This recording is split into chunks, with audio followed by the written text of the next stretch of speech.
En partie sport ce soir avec notre invité, nous allons évoquer la Ligue de Belgique, la Pro League qui reporte sa décision sur l'arrêt du championnat. On parlera également de cette initiative lancée par des joueurs de Première Ligue qui vont constituer un fonds de soutien dans le cadre du coronavirus. Toujours dans le cadre du coronavirus, le Real Madrid qui va baisser les salaires des joueurs d'au moins 10%.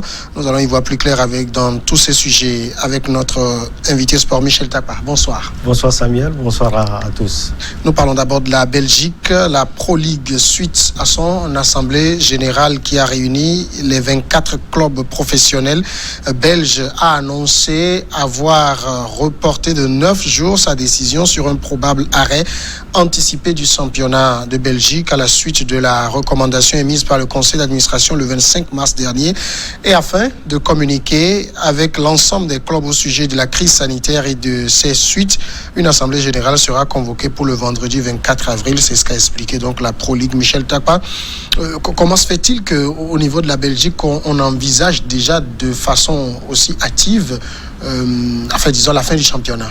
Même si la Belgique n'est pas aussi touchée comme l'Italie, comme la France et comme l'Espagne, la Belgique suppose qu'il y a tellement de membres, plus de 3000 actuellement, et donc il n'y aura plus, même après coronavirus, il n'y aura plus tellement d'affluence au niveau des terrains de foot, et donc la Belgique pense reporter ou bien annuler carrément le championnat actuel, la Pro League. Sauf qu'en prenant cette décision, la Belgique s'est heurtée, si on peut le dire, à la colère de l'UEFA, puisque l'UEFA, à un moment donné, était prête à permettre à tous les clubs au niveau des championnats, sur le plan européen, à repousser les compétitions, notamment la Ligue des Champions et puis l'Europa League, même si les clubs belges sont éliminés de cette compétition. Vous savez, c'est l'unité au niveau de l'Europe en matière de football. Donc l'UEFA se dit, la Belgique prend une décision unilatérale, puisque avant de prendre la décision, la Belgique devait consulter l'UEFA et échanger avec l'UEFA. Et donc, comme je l'ai déjà dit, l'UEFA à un moment donné était irrité contre la Belgique. Il y avait quand même du sens dans les raisons avancées par la Belgique. Oui, du sens, parce que quand vous voyez déjà ce qui se passe actuellement en Italie, en Série A italienne, où on n'avait pas forcément pris les choses au sérieux en matière de football. Il faut dire que le nord de l'Italie était touché au début, mais comme je l'ai dit, on n'a pas pris les choses au sérieux. En France aussi, les gens pensent que ce qui a amené plus ces cas de coronavirus en France, c'est ce match de Champions League qui a opposé les Gonds de Lyon à la Vecchia Signora, et qui a permis l'entrée des Italiens sur le sol français. Également pour l'Italie, pour l'Espagne, j'allais dire, quand vous prenez ce match entre Valence et l'Atalanta Bergame en Ligue européenne des champions, c'était la porte ouverte de Covid-19 sur la terre espagnole. Et donc la Belgique aussi se dit, écoutez, tout peut arriver en matière de football. Il y a aussi tellement de périples. Les gens peuvent se déplacer pour pouvoir suivre la Pro League. Ils peuvent partir de la France, de l'Italie pour pouvoir suivre ce championnat. Donc il faut prendre des dispositions. Je pense que c'est une bonne décision. Quand on voit, je l'ai déjà donné, le nombre de morts aujourd'hui en Belgique, plus de 3000. La Belgique a pris sa décision. La Belgique ne veut pas aussi avoir ce qui se passe actuellement, ce qui se passe en France, en Italie et en Espagne. Donc elle a pris ses décisions. Sauf qu'avant de prendre des décisions aussi sensibles, il faut consulter l'instance supérieure qui est l'UEFA. À quel niveau se trouvent les Belges dans le championnat? Il reste 9 journées pour la fin du championnat. Et donc ils sont presque à la fin. Il faut ces 9 journées. Déjà, je pense que c'est la Gantoise qui est en première position. Loin derrière la Gantoise, il y a un club. Je pense que la Gantoise déjà, sauf coup de tonnerre, est sacré champion. Mais vous savez, quand on prend aussi ce genre de décision, il faut quand même penser peut-être à vouloir stabiliser, si on peut le dire, le championnat ainsi. C'est-à-dire que le classement actuel du championnat belge va être ainsi. Penser aussi aux clubs qui vont être relégués et penser également à la deuxième division. Parce que ce n'est pas seulement la première division qui est arrêtée, c'est aussi la deuxième division. Maintenant, les clubs qui sont en première position en deuxième division et qui attendent la montée en première division, on va faire quoi d'eux? Et puis, ces clubs, justement, qui sont en dernière position en première division aussi qui doivent être relégués. Qu'est-ce qu'on va faire d'eux? Donc je pense que ça doit plus plonger sur des réflexions de chaque jour.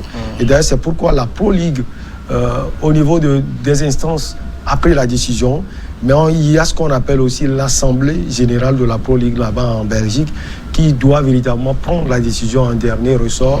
Et c'était prévu pour le 16 avril, sauf qu'ils ont reporté.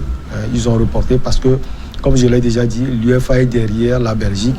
Donc il faut bien réfléchir. Et d'ailleurs, actuellement, la Belgique est en pourparlers avec l'UEFA pour pouvoir prendre des décisions et ne pas être sanctionné. Et pour l'UEFA, quelle est véritablement sa position dans le contexte actuel, pas uniquement concernant la Belgique, mais l'Europe générale, de façon générale? Vous savez, la Belgique, je dis la Belgique, l'UEFA attend véritablement ce qui va se passer dans l'avenir quant à ce qui concerne le coronavirus. C'est vrai qu'aucune disposition n'est prise.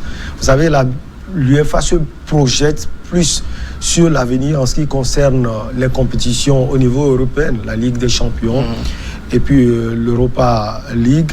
Déjà, on se projette entre août et septembre, c'est-à-dire elle donne la possibilité aux clubs qui sont engagés dans cette compétition de pouvoir jouer leur rencontre en août et en septembre déjà. Donc ça veut dire que l'UEFA aussi a quand même fait des propositions, sauf que quand il faut prendre des décisions, comme je l'ai dit, au niveau de tous les championnats, non seulement en Belgique, il faut quand même appeler l'UEFA et entamer les discussions parce que c'est la reine, si on peut le dire, du football européen. Donc l'UEFA se dit, la Belgique a pris certes une décision qu'on peut justifier, mais elle n'a pas consulté l'UEFA. Ça veut dire qu'au côté UEFA, on espère en tout cas que d'ici août, septembre, on aura déjà le coronavirus derrière. Oui, c'est ce qu'on espère d'ailleurs. Quand vous entendez les dirigeants de l'UEFA, ils se projettent sur l'avenir. Et pour eux, l'avenir là, c'est entre août et septembre.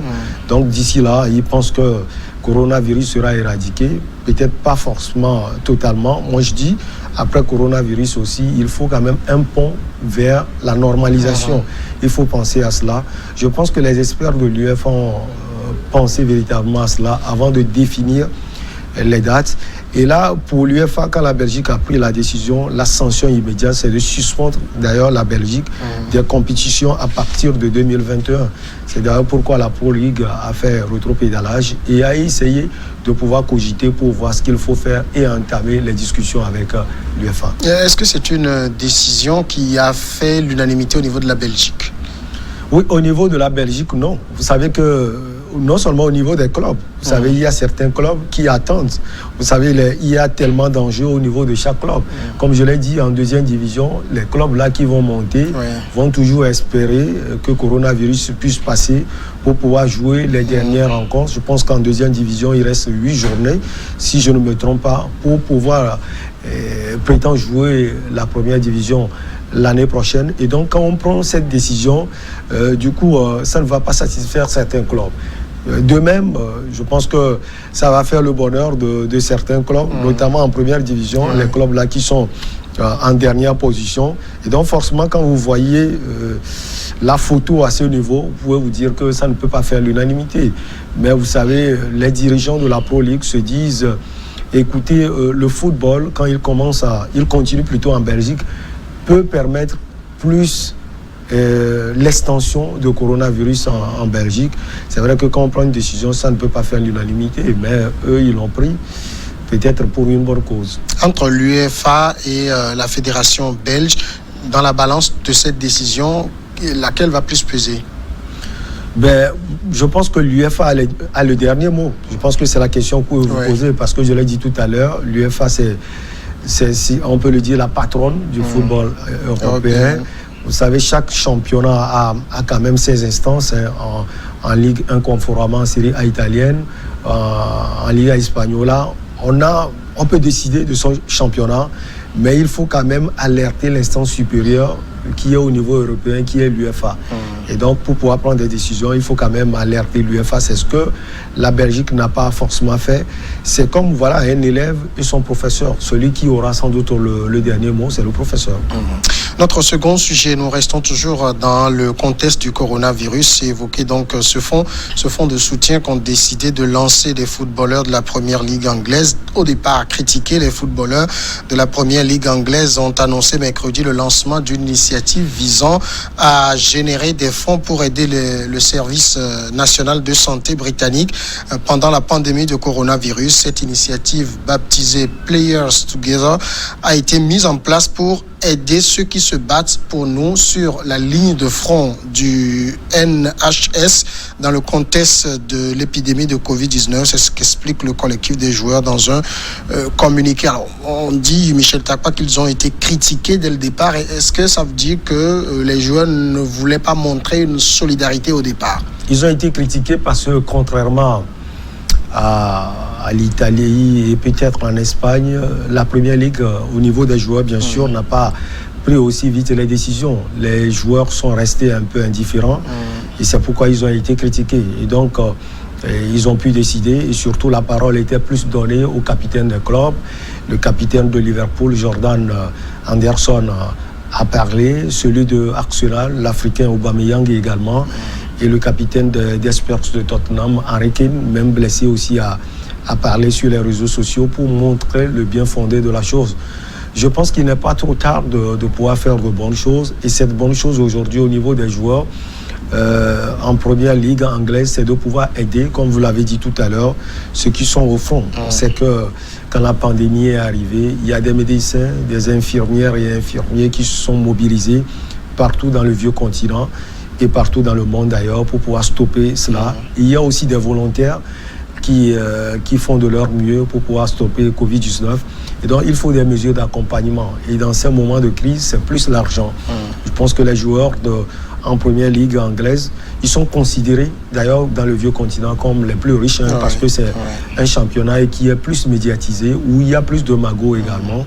Donc, ils se disent, si chacun arrive à apporter sa pierre à l'édifice, ça peut quand même aider ceux-là qui sont au front, ça peut aider les services de santé à pouvoir stopper aussi vite l'extension de coronavirus. Et donc, c'est ce qu'ils ont commencé par faire. Donc, les capitaines de ces clubs se sont prononcés et d'autres vont suivre, histoire de pouvoir aiguillonner tous les joueurs en Première Ligue anglaise à pouvoir donner ce qu'ils peuvent. Alors, on parle d'un fonds de soutien. Comment cela va se faire? C'est que les joueurs vont cotiser pour être plus simple? Sans doute, ils vont cotiser. Peut-être que la cotisation va venir de chaque club.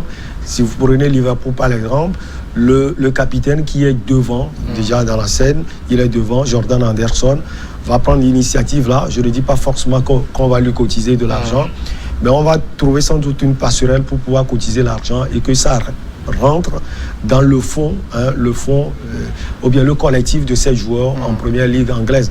Vous prenez également les Spurs de Tottenham. Une décision va être prise au niveau des joueurs, ainsi que Arsenal, Chelsea et tous les clubs au niveau de la Première Ligue anglaise. Alors, est-ce que même ils ont donné un quota auquel ils s'attendent? Non, quand j'ai fait mes recherches, ils n'ont pas donné de quota. Vous savez que dans ces situations, ce sont des dons. Et chacun ne peut donner que ce qu'il a, ou bien ce qu'il veut. Quelqu'un peut donner 1 000 euros, quelqu'un encore peut donner 14 000. Parce que quand vous fixez une somme, vous dites 20 000 euros, bon, peut-être que quelqu'un n'a pas les moyens. Ça va concerner peut-être la Champions League, l'équivalent de la deuxième division anglaise, même si pour le moment c'est la Première Ligue anglaise. Donc un don pour moi est volontiers, c'est ce que vous avez et c'est ce que vous pensez que vous pouvez faire, que vous pouvez donner. Donc il n'y a pas, à mon avis, de quota. On sait également qu'en Première Ligue anglaise, il y a beaucoup de joueurs qui viennent d'autres pays, notamment par exemple Sadio Mané, qui a déjà donné beaucoup d'argent au niveau du Sénégal, 45 000 euros il me semble. Aubameyang, le Gabonais, sans doute, il a fait quelque chose. Alors ça va faire quoi? Je le fais pour mon pays, je le fais également pour l'Angleterre, c'est ça? Bien que la solidarité pour le pays, ou bien le championnat dans lequel je joue, va aussi primer à ce niveau. Je joue en Première Ligue, je dois contribuer, je dois tout mettre en œuvre pour que coronavirus puisse quitter la première ligue anglaise, pour que je puisse gagner quotidiennement mon pain. Et donc voilà, même si quand on prend l'exemple de Sadio Mané qui a déjà donné pour son pays, le Sénégal, j'ai donné 45 000 euros dans mon pays, j'ai déjà contribué. Et donc je peux donner 15 000, voire 10 000 euros. Pourquoi pas 5 000 euros? Parce que j'ai déjà donné quelque part. Contrairement aux joueurs anglais qui n'ont pas encore donné. Et donc, Jordan Anderson peut se dire, écoutez, lui, il a donné 45 000 là-bas, dans son pays. Il donne 5 000 ici, je donne 50 000 pour mon pays. Bon, ce sont de petits calculs. Donc, voilà, c'est la priorité, à mon avis, va être plus donnée sur un championnat dans lequel je joue, parce que je dois contribuer à l'essor de ce championnat. D'ailleurs, je l'ai dit tout à l'heure, le Gabonais a fait un pas sur les réseaux sociaux. Il a montré sa volonté à pouvoir aider les victimes de coronavirus et à pouvoir aider les services de santé à endiguer coronavirus. Donc, je pense que tous les Africains vont voir aussi l'exemple d'Aubameyang, d'autres joueurs qui vont sans doute donner, même s'ils ont déjà apporté à leur pays d'origine. Mais on dira quand même finalement que c'est un peu l'opinion anglaise qui a forcé la main aux joueurs. Hein. Oui, sans doute l'opinion anglaise, mais aussi l'opinion étrangère. Parce que, comme je l'ai déjà dit, certains pays ont commencé par donner, certains joueurs. L'Angleterre est restée un peu silencieuse jusqu'à un certain niveau.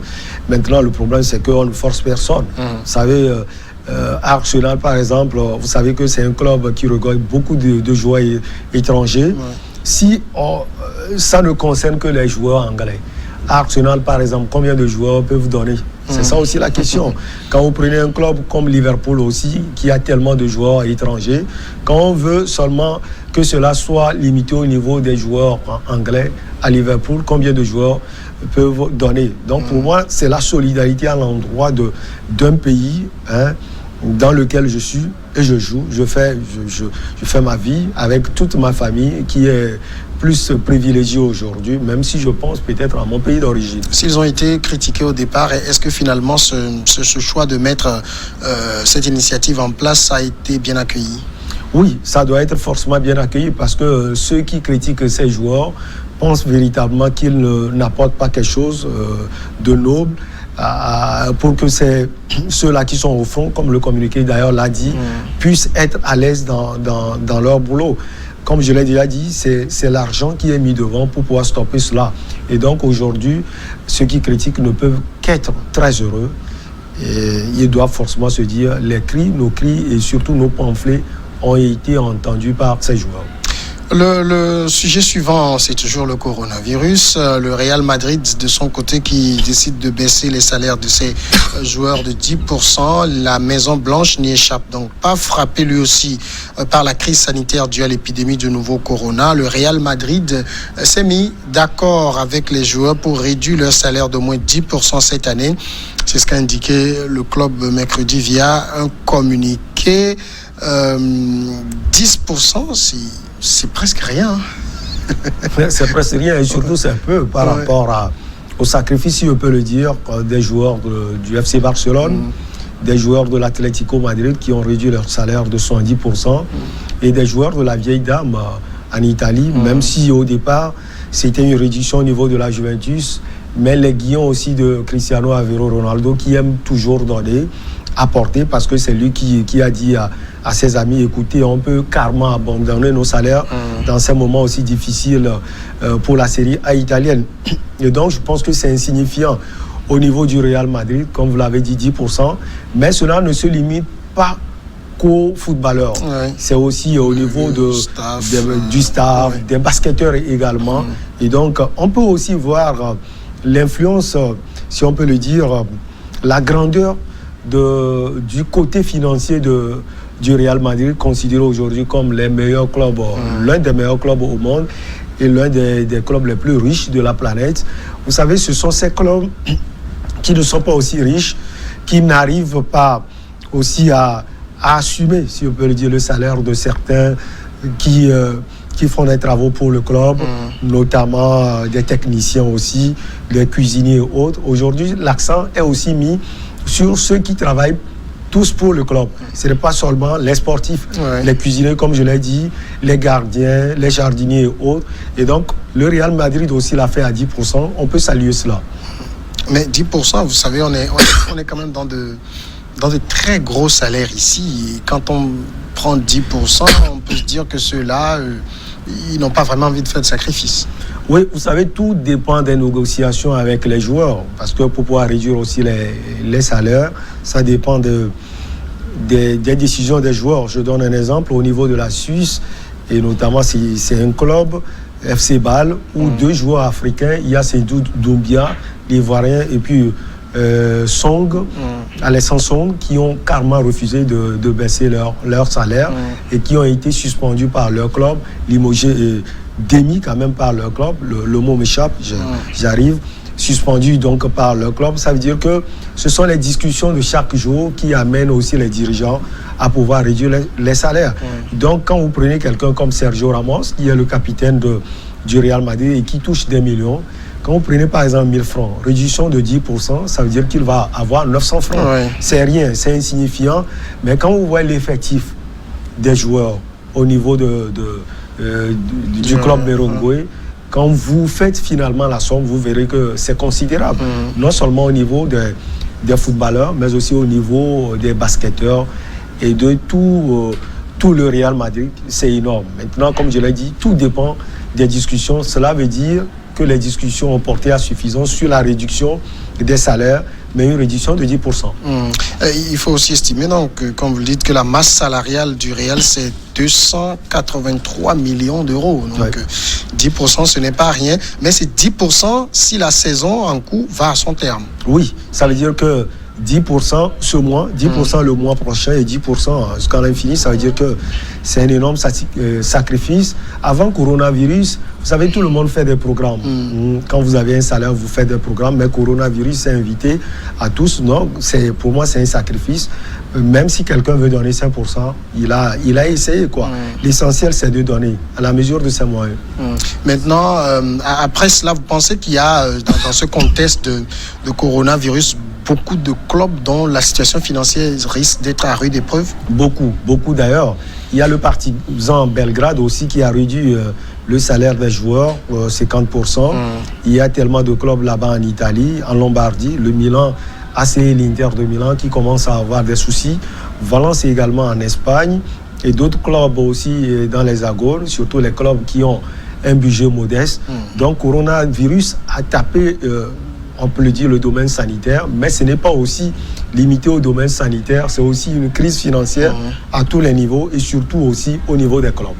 Et les grands vont s'en sortir quand même? Les grands sans doute vont s'en sortir, comme le Real Madrid qui a une masse salariale on ne peut plus élevée, le FC Barcelone également, parce que quand vous pensez aussi aux grands clubs, il y a aussi des stratégies financières, des stratégies commerciales pour pouvoir survivre après le coronavirus et après toute tourmente. Et donc, les grands vont s'en sortir, mais les petits, les clubs auront sans doute mal, mais ça va passer aussi. Mais il y a aussi des plans de chômage partiel dans l'air. Oui, les clubs ont pensé à cela. Quand vous prenez les Cortineros de l'Atlético Madrid, après le communiqué qui nous disait que les joueurs ont réduit leur salaire de 70%, on en pensait aussi au chômage, à limoger ou bien ce mot m'échappe, à pouvoir laisser certains employés au niveau du club. Et donc c'est normal parce que c'est une crise qui frappe le club. On est obligé de délaisser ces personnes, du moins pour le moment, pourvu que ça ne soit pas éternel, parce qu'eux aussi ont besoin de cela pour pouvoir vivre. Michel Takwa, merci. C'est moi. Nous passons à la pause et après on passe à Regard Croisé.